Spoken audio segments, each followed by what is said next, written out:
नमस्कार दोस्तों, मैं आपके साथ आपका दोस्त माही सर। दोस्तों, आपका मेरे इस यूट्यूब चैनल पे बहुत बहुत स्वागत। दोस्तों, आज मैं आपको सब्जेक्ट वर्ब एग्रीमेंट टॉपिक, जिसे हम सिंटेक्स भी कहते हैं, उस टॉपिक को मैं आपके सामने एक्सप्लेन करूंगा, जो कि हैंड रिटन नोट्स है। यानी कि मेरे हाथ से लिखे हुए मेरे सारे नोट्स हैं, उन सब को मैं अपलोड करूंगा दोस्तों। तो दोस्तों, उम्मीद करता हूं आपने मेरे इस चैनल को सब्सक्राइब कर दिया है। अगर आपने मेरे इस चैनल को सब्सक्राइब अभी तक नहीं किया है तो फर्स्ट ऑफ ऑल आप सब्सक्राइब कीजिए और इस सेशन को अधिक से अधिक शेयर कीजिए। दोस्तों, सब्जेक्ट वर्ब एग्रीमेंट होता क्या है ये जानना बहुत ज़रूरी है, जिसे सिंटेक्स के नाम से भी जानते हैं। तो सब और वर्ब यानी कि सब्जेक्ट और वर्ब के बीच में एक समझौता हुआ था, एक एग्रीमेंट हुआ था। उस एग्रीमेंट में ये कहा था, अगर सब्जेक्ट सिंगुलर आएगा तो वर्ब भी प्लूरल आएगी, अगर सब्जेक्ट सिंगुलर आएगा तो वर्ब भी सिंगुलर आएगी। अगर आपका सब्जेक्ट प्लूरल है तो वर्ब कैसी आएगी, सब्जेक्ट प्लूरल तो वर्ब भी प्लूरल, सब्जेक्ट सिंगुलर तो वर्ब भी सिंगुलर आएगी दोस्तों। और मैं बताता हूँ कि सब्जेक्ट और वर्ब के बीच में जो समझौता हुआ था, जिस बात को लेकर हुआ था, वो यही समझौता था कि अगर मैं प्लूरल आऊँ तो तेरे को भी प्लूरल आना है, मैं सिंगुलर आऊँगा आपको भी सिंगुलर ही आना है। ये किसने कहा? सब्जेक्ट ने वर्ब से कहा था। दोस्तों, देखते हैं इसका पहला टॉपिक क्या है, इसका पहला पॉइंट क्या है। कम से कम 45 के आसपास इसके रूल्स हैं, सभी मैं आपको दूंगा दोस्तों। ये इसका पहला सेशन है। देखिए दोस्तों, क्या होने वाला है, डरिए मत, बस आप मेरे से जुड़े रहिए। देखिए दोस्तों, पहला नियम ये कहता है, रूल्स ये कहता है, आपने सुना होगा नीड और आपने एक वर्ब सुनी होगी डेयर। नीड का मतलब होता है किसी भी चीज़ की ज़रूरत होना और डेयर का मतलब होता है किसी भी चीज़ के लिए साहस करना। तो देखिए दोस्तों, जब ये नीड एक मेन वर्ब होती है तो ये नॉट हमेशा मेन वर्ब से पहले आता है, लेकिन यह नीड के बाद में नॉट आया हुआ है। जब नीड के बाद में नॉट होता है, जब नीड और डेयर के बाद में नॉट है, इसका मतलब पे नीड नॉट और डेयर नॉट दोनों मॉडल का काम कर रहे हैं। लेकिन अगर नॉट पहले है इनके, तो आपको पता है कि नॉट आता है वो मेन वर्ब से पहले आता है। इसका मतलब अगर नीड से पहले नॉट है या डेयर से पहले नॉट है तो वो नॉट होने की वजह से नीड और डेयर यहाँ पे मॉडल का काम नहीं करेंगे। बाद में अगर नीड और डेयर के बाद में नॉट है तो नीड नॉट और डेयर नॉट दोनों सेमी मॉडल्स है दोस्तों। तो नीड नॉट और डेयर नॉट का यूज सिंगुलर और प्लूरल दोनों के साथ प्लूरल फॉर्म, यानी कि नीड नॉट और डेयर नॉट दोनों मॉडल है और मॉडल का कोई सिंगुलर और प्लूरल होता नहीं है। तो यहाँ देखो सी लिखा, तो सी के साथ भी नीड नॉट और फिर ये मेन वर्ब भाई। अब इस मेन वर्ब से पहले नॉट है दोस्तों, तो ये आपका सेंटेंस करेक्ट है। अब कुछ लोग क्या करते हैं कि सी सिंगुलर है, अब वर्ब के साथ एस और ईस लगाओ। वर्ब ये नहीं है, ये तो नीड नॉट, अगर ये वर्ब होती तो ये नॉट इससे पहले आता। अब ये वर्ब नहीं है, इसका मतलब नीड नॉट यहाँ पे एक मॉडल है। तो दोस्तों आप इसको समझिए, ये आपका पहला नियम था। इसके बाद दोस्तों आगे चलते हैं, आपको इस अपवाद बताते हैं कि लेकिन डेयर नॉट और नीड नॉट का यूज अगर मेन वर्ब के रूप में हो तो सिंगुलर और प्लूरल दोनों में किया जाता है। अगर ये मेन वर्ब है नीड और डेयर तो उसमें सिंगुलर के साथ तो वर्ब की फर्स्ट टर्म आएगी और उसके साथ एस और एस भी आएगा। अगर प्लूरल है तो सिर्फ वर्ब की फर्स्ट टर्म। जैसे देखो यहाँ पे ही डज नॉट डेयर, अब यहाँ पे देखो नॉट पहले आया, इसका मतलब डेयर मॉडल ना है, ये डेयर एक आपका हेल्पिंग वर्ब है, सॉरी मेन वर्ब है दोस्तों। तो समझ गए दोस्तों, मैं जो बात बताना चाहता था वो बात ये थी सबसे इम्पोर्टेंट। उसके बाद दोस्तों बता देता हूँ कि जो आपका ये सेकंड नियम है, वो सेकंड नियम ये कहता है, यदि आपके इंग्लिश के सेंटेंस के अंदर, यदि आपके इंग्लिश के सेंटेंस के अंदर if, as if, as though, if only, suppose, I wish, we wish और ही विशेज, अगर ऐसे शब्द आते हैं और इनके जस्ट बाद में, इनके बाद में अगर आपको सिंगुलर या प्लूरल शब्द कोई भी दिखता है, सिंगुलर सब्जेक्ट हो इनके बाद, चाहे वो प्लूरल हो, आपको अगर कोष्टक में भी वर्ब भरना है तो आपको वर ही भरना है, इनके साथ में वर ही आता है। आई विश मनीषा खाली जगह में, काश मनीषा मेरी वाइफ होती। बुरा मत मानिए, आपके मुंह में पानी तो आता है बट नहीं, ये सब कोरी कल्पना को शो कर। जैसे मैं कहता हूँ काश राधा मेरी सिस्टर होती, तो I wish Radha were my sister. समझ गए दोस्तों, यानी कि सिंगुलर और प्लूरल, जब अगर इनके बाद में कोई भी सब्जेक्ट आया हुआ है तो उसमें सिंगुलर के साथ भी वर आएगा और प्लूरल के साथ भी वर आएगा। काश मैं राजा होता, तो if I were a king, काश मैं एक विद्वान होता, if I were a scholar. तो दोस्तों समझ गए, ये सब कोरी कल्पना के सेंटेंस होते हैं, ये हकीकत में नहीं हुआ करते हैं।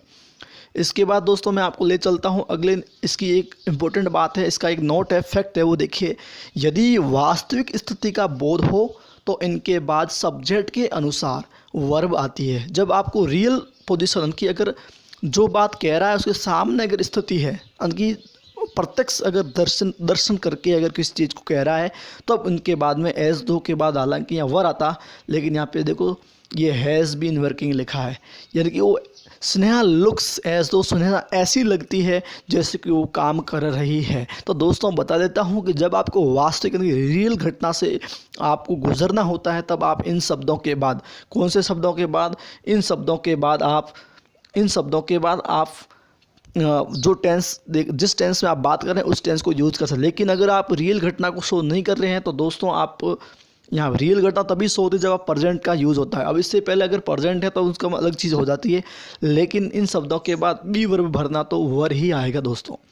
इसके बाद दोस्तों अगला रूल्स ये है, जो ऑप्टेटिव सेंटेंस है, आपके जो ऑप्टेटिव सेंटेंस है दोस्तों, उस ऑप्टेटिव सेंटेंस में सिंगुलर सब्जेक्ट के साथ प्लूरल वर्ब, कहने का मतलब ऑप्टेटिव सेंटेंस जितने भी है वो हमेशा वर्ब की फर्स्ट फॉर्म से शुरू होते हैं या तो, और या फिर उनमें में आता है कहीं न कहीं, और में आता है, और में नहीं आता तो ऑप्टेटिव सेंटेंस के पीछे एक्सक्लेमेशन साइन ज़रूर आता है। और जहाँ जहाँ एक्सक्लेमेशन साइन आता है और उसमें किसी दुआ की बात किया जाती है तो उस सेंटेंस को आपके ऑप्टेटिव सेंटेंस कहते हैं, कि दुआ वाले वाक्य। तो दुआ हमेशा वर्ब की फर्स्ट फॉर्म से ही की जाती है, चाहे सब्जेक्ट सिंगुलर हो चाहे सब्जेक्ट प्लूरल हो।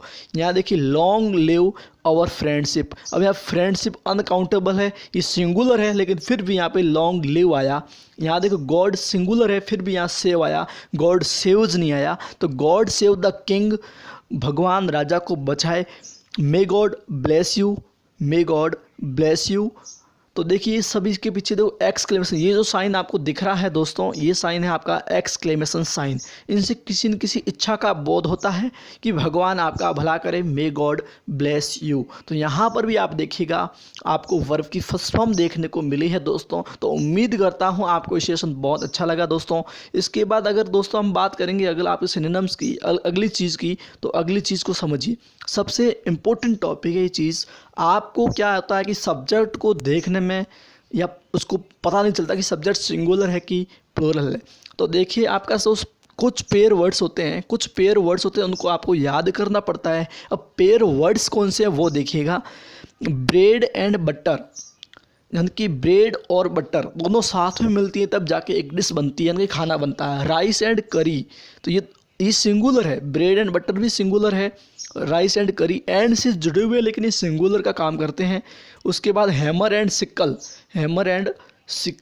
Slow and steady, truth and honesty, horse and carriage, crown and glory, rise and fall, coming and going, age and experience, eggs and bacon, long and short, sum and substance, bag and baggage और etcetera. तो ये सब आपके singular subject है दोस्तों। अगर आप इसको नोट करना चाहते हैं तो इस वीडियो को पॉज करके आप इसको नोट कर दीजिएगा दोस्तों। वापस एक बार देखिएगा, ये सारे हैंड रिटन नोट्स है, वो सारे इंपॉर्टेंट दोस्तों। तो ये जितने भी आपको दिख रहे हैं ये सारे सिंगुलर होते हैं। हाँ, अगर दो अलग अलग चीज़ें एंड से जुड़ती हैं, जैसे चाय और कॉफ़ी, टी एंड कॉफ़ी, ये प्लूरल है। लेकिन जैसे मैं खाना खाना चाहता हूँ जैसे राइस से, तो खाली राइस से नहीं, उसमें अंदर चाहे घी लो, चाहे कड़ी लो, दाल लो, कुछ तो लेना पड़ेगा तब जाके डिश बनेगा। इसलिए राइस एंड करी सिंगुलर, कि जब दो चीज़ों को मिला करके, खाली आपको तांगा दे दूँ आप क्या करोगे, लेकिन तांगे के साथ में अगर घोड़ा दूँ तो अब मज़ा आएगा ना उससे। इसलिए हॉर्स एंड कैरिज आपका सिंगुलर। जब दो चीज़ों को मिला करके एक परफेक्ट चीज़ बनता है तब आपको वो सब्जेक्ट सिंगुलर माना जाता है, और मानना ही पड़ेगा दोस्तों। तो ये ब्रेड एंड बटर से लेकर के आपके बैग एंड बगेज, यानी कि बोरिया बिस्तर तक आपको ये लर्न करना है दोस्तों। एग्जाम्पल देखिए आप इसका, एग्जाम्पल बस सिंपल है दोस्तों, राइस एंड करी। अब यहाँ राइस एंड करी, कुछ लोग कहते हैं, एक बार ग्राम सेवक का जो एग्ज़ाम होता है उसमें आया था एज एंड एक्सपीरियंस, और एज और एक्सपीरियंस दोनों जुड़े हैं तब जाके आदमी का अनुभव बढ़ा है, इसलिए वहाँ पे सिंगुलर होगा, एज एंड एक्सपीरियंस इज। तो यहाँ देखिए राइस एंड करी है तो इसके साथ इज सही होगा, परफेक्ट होगा। राइस एंड करी is a popular dish. Egg and beckons, egg मतलब अंडे और बेकन का मतलब होता है सूअर का मांस।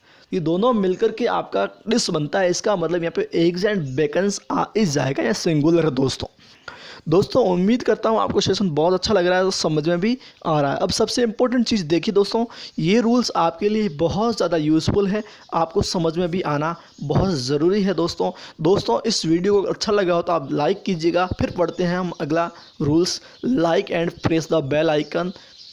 देखिए दोस्तों, अब आपने पढ़ा होगा ईच, ईदर, नीदर और वन। ईच, ईदर, नीदर और वन। ईच का मतलब प्रत्येक, ईदर मीन्स या तो, नीदर मीन्स ना तो, वन मीन्स एक। तो दोस्तों ये जुड़ा हुआ है ऑफ से, और ऑफ आपका एक प्रेपोजिशन है, और इस ऑफ के बाद में 99% आपका काउंटेबल नाउन आता है, और काउंटेबल अगर आता है तो वो आपका प्लूरल फॉर्म में ही आता है, उनकी प्लूरल सब्जेक्ट होगा। अगर अनकाउंटेबल है तो अनकाउंटेबल तो सिंगुलर ही होते हैं। अगर ऑफ के बाद अगर आपका प्लूरल सब्जेक्ट है और यहाँ पे ऑफ है, एक नियम आपने याद रखना, जब दो नाउन बीच में किसी न किसी प्रेपोजिशन से जुड़े हुए हैं, किससे जुड़े हुए हैं, प्रेपोजिशन से, तो ये भी नाउन है और ये भी नाउन या प्रोनाउन है। जब नाउन या प्रोनाउन ऑफ से जुड़े हुए हैं, ये भी प्रोनाउन है और ये नाउन है। अभी किससे जुड़े हुए हैं, ये ऑफ से जुड़े हुए हैं। ऑफ एक क्या है, प्रेपोजिशन है। जब ऑफ से जुड़े हुए हैं, इसके बाद में नाउन है, इसके हिसाब से वर्ब कभी नहीं आएगी। हमेशा रखना, जब दो नाउन या प्रोनाउन ऑफ या प्रेपोजिशन से जुड़े होते हैं तो उनसे पहले वाले नाउन के अकॉर्डिंग, या पहला नाउन क्या है ऑफ से पहले, ईच, ईदर, नीदर और वन। ये और ये खुद कैसे होते हैं, सिंगुलर होते हैं। अगर ये सिंगुलर है तो इनके साथ जो वर्ब आएगी वो कैसी आएगी दोस्तों, वो सिंगुलर ही आएगी दोस्तों बता देता हूँ आपको, फिर से बता देता हूँ एक बार। जब आपका कंजंक्शन ऑफ से, जब आपके ऑफ प्रेपोजिशन से या किसी भी प्रेपोजिशन से दो नाउन या प्रोनाउन कनेक्ट होते हैं, तो ये तो है सेकंड नाउन, ये है फर्स्ट नाउन या प्रोनाउन। तो आपका जो वर्ब भरनी है वो आपको फर्स्ट नाउन के अकॉर्डिंग ही भरनी है। ये सिंगुलर तो वर्ब सिंगुलर, ये प्लूरल तो वर्ब प्लूरल, इनका इस पर कोई इफेक्ट नहीं पड़ेगा। तो दोस्तों इसको भी आप नोट कर लेना। आगे बढ़ता हूँ, इसका एग्जाम्पल देखिएगा। एग्जाम्पल बिल्कुल सिंपल है दोस्तों, वो ये है कि ईच ऑफ देम। यहाँ देखो देम लिखा हुआ है, लेकिन इससे यहाँ ऑफ लिखा हुआ है और इससे पहले यहाँ पे ईच लिखा हुआ है। अब ईच सिंगुलर है तो यहाँ ईच के हिसाब से यहाँ क्या आएगा, was. Each of them was a Rober. उनमें से प्रत्येक क्या था, एक लुटेरा था। अब इसमें भी फिर देखिए दोस्तों, नीदर आया हुआ है, यहाँ ऑफ है, यहाँ यू भी प्लूरल है, यू में से नीदर है, यहाँ वर्ब सिंगुलर आएगी। Neither of you knows English. आप में से कोई भी अंग्रेजी नहीं जानता है दोस्तों, और either of them is very simple. उन सब में से प्रत्येक आदमी कैसा है, सिंपल। यहाँ पे आपको क्या देखने को मिला, इन एग्जाम्पल में मिला कि आपको जो ऑफ के बाद में जो ये देम, यू और देम आया, इनके हिसाब से वर्ब नहीं आई। यहाँ वर्ब को हमने फिलअप किया है अकॉर्डिंग टू फर्स्ट नाउन, यानी कि ईच के अकॉर्डिंग। तो दोस्तों उम्मीद करता हूँ आपको सेशन बहुत अच्छा लग रहा है और मज़ा भी आ रहा है दोस्तों इसके बाद अगला नियम ये कहता है कि मैनी, अ ग्रेट मैनी और गुड मैनी। आपको उससे अ ग्रेट और अ गुड से डरना नहीं है, आपको ध्यान रखना सिर्फ मैनी का। और मैनी का मतलब था बहुत से, कई, अधिक, समझ गए, बहुत से या ज़्यादा। तो अब जब ये मैनी आता है काउंटेबल, जब आपकी काउंटेबल चीज़ जिनको हम गिन सकते हैं, अगर वो अधिक संख्या में ज़्यादा है तो उनके लिए मैनी आता है। और जब अनकाउंटेबल जिनको हम गिन नहीं सकते हैं, उनको अगर ज़्यादा बताना है तब हम मच का प्रयोग करते हैं दोस्तों। अब यहाँ देखिए मैनी का मतलब तो बहुत ज़्यादा। अब मैनी का मतलब ज़्यादा होता है तो इसके बाद भी नाउन आएगा, वो भी ज़्यादा आएगा, क्योंकि प्लूरल सब्जेक्ट आएगा। अगर ये प्लूरल आएगा तो वर्ब भी कैसी आएगी, प्लूरल ही आएगी। समझ गए मेरी बात को, क्योंकि मैनी का मतलब ज़्यादा तो नाउन भी ज़्यादा आएगा और सब्जेक्ट वर्ब भी ज़्यादा आएगी दोस्तों। उनकी दोनों प्लूरल में आएगी। ये प्लूरल है खुद, तो ये इनके बाद नाउन भी प्लूरल और वर्ब भी प्लूरल आएगी दोस्तों। एग्जाम्पल से आपका डाउट क्लियर होगा। देखिए मैनी स्टूडेंट्स, या मैनी के बाद स्टूडेंट, अगर मैं मैनी स्टूडेंट लिखता तो वाकई गलत, मैनी स्टूडेंट्स लिखा मैंने, फिर आर लिखा यहाँ पे, are good. Many students are good, बहुत से विद्यार्थी अच्छे हैं।